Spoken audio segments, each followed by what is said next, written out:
Hey, my name is Benjamin Niaulin from ShareGate, and I want to talk to you about that second great migration. What do I mean? You just moved to Office 365. You're already done, no? Well, there's a lot more to do. You see, we come from on-premises where we're top-down, we have sub-sites, we're working with classic SharePoint sites and so on. But Microsoft has a vision for what they call the modern workplace. And often when we move to Office 365, we're still in SharePoint Online, meaning we are working like we used to work, how it was before, and we're just moved our services somewhere else. Well, there's a second migration, unfortunately. Sorry about that. The first thing is going from classic to modern.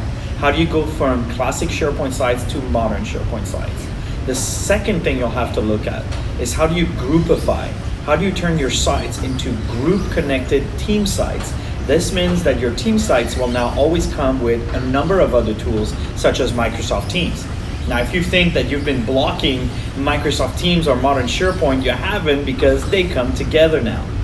Now, once you're done going from classic to modern and then groupifying your team sites, the next step will be HubAffine, creating a new hierarchy or logical structure. When it used to be top-down with site collections, sites under sites, now you'll be looking at creating sites under sites, but using hub sites. So look into that. Definitely some great insights from Susan Hanley as well on the Microsoft website. Definitely look into it.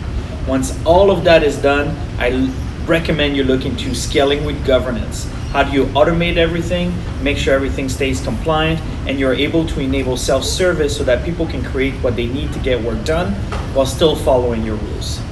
That should be good for you to get going on your second great migration.